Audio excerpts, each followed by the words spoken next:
let me ask you this question right here. Like you were a Mardi Gras Indian Yes. as well.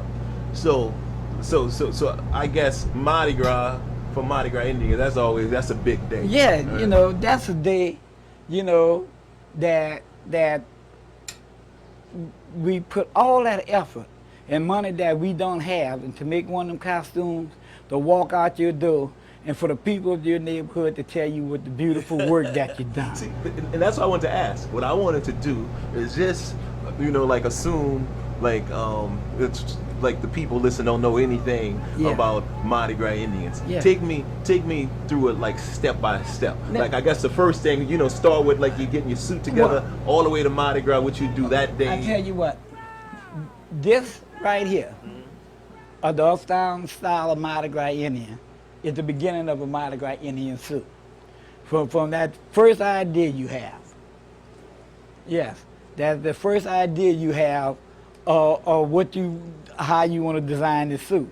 And from you creating that first image, and then you move from there to filling in the blanks. Oh, okay. Right? And from filling in the blanks, you know. So I guess on this one you didn't start doing a right. So how you get the beads on there? With a thread needle. It's a passion. Okay. When you turn it around, I see. yes, Okay. you know, the almighty thread needle. Is there a patch like this that's 100 that's completely done? So, this Yes. one right here? Yes. Okay. But Let's hold it up right next to each other. well, I'm gonna show you my book cover. Would you Oh, read that's that back? that's the cover. This is the cover of my book.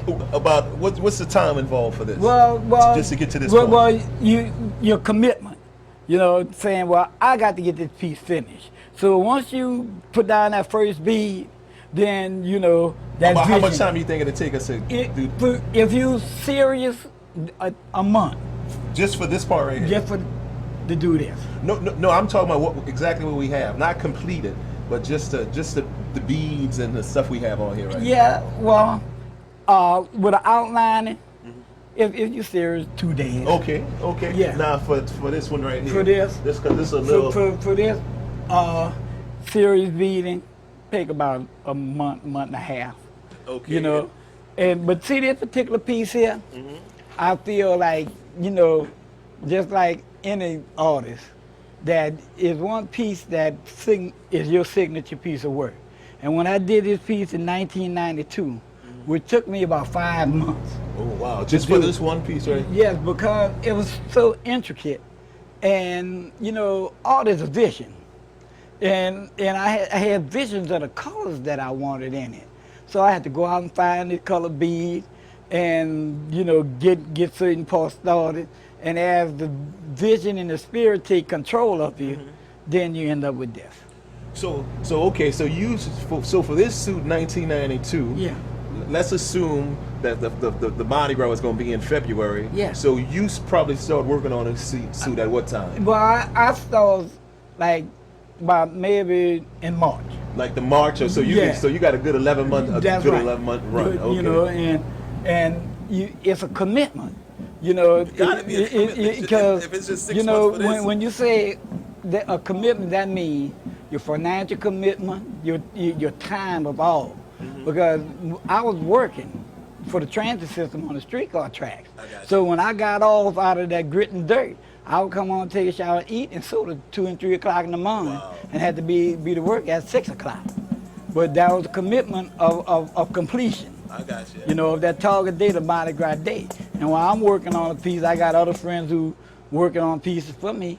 And say a month before Mardi Gras, we start bringing all this stuff together and make it happen. Okay, so about a month, that's when you start bringing the feathers and Yeah. and adding everything. Right. So okay, only you know, because I was never Mardi Gras Indian, even though I love the culture. The only reference I have is maybe something like Christmas. I know as a kid, you know, Christmas Day, I can hardly sleep at night, you know or what? even a big football game. You know what I'm saying? And So you get that same kind of like rush, like.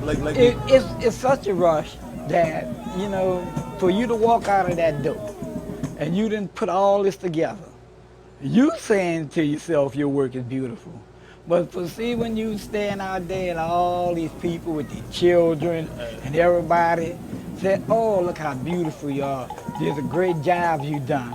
And then that feeding off the people energy, it will bring you into that ritual battle of walking 5 and 6 miles with all this weight on to tell that next Mardi Gras Indian, you didn't do your homework. You know? Wait, well, that Mr. Lewis is talking about right here, the House of Dance and Feathers, and it's the real deal. I'm gonna have to get myself a copy. I had a chance to look through it. If you are interested in the culture of New Orleans and Mardi Gras Indians and social aid and pleasure clubs, Skull and Bone Gang, I highly recommend getting this book right here. He said,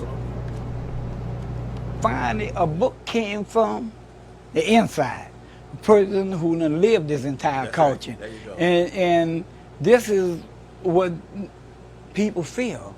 You who looked in the book, they read in the book, say, oh, we never had a book so in depth about our cultural life.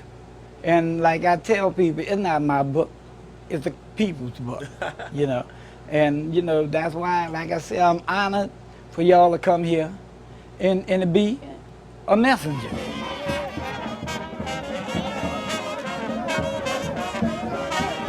Explain to people what social aid and pleasure clubs are.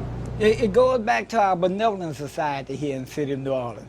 With the Young Men Olympia, it's the oldest benevolent, parade benevolent in the city of New Orleans, well over 120 years. Wow.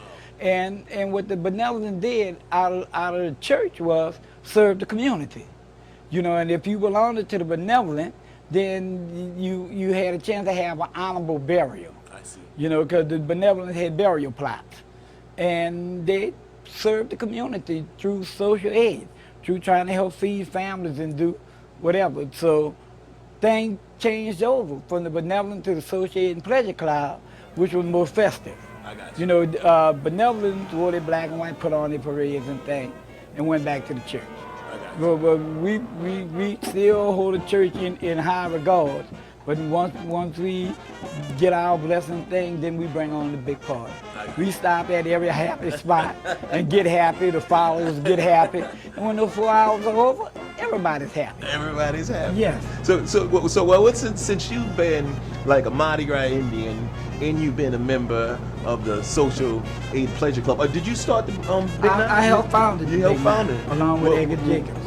Well, now, in terms of getting ready for like one of those big events as a Mardi Gras Indian, getting ready for that big parade, you know, with the Big Nine that's going to march across that canal. What are there similarities? What's differences? The similarity is the preparedness, but what makes the difference, making a Mardi Gras Indian suit is an individual thing. I got you. You know, where preparing for your parade and your group is a group thing as a whole.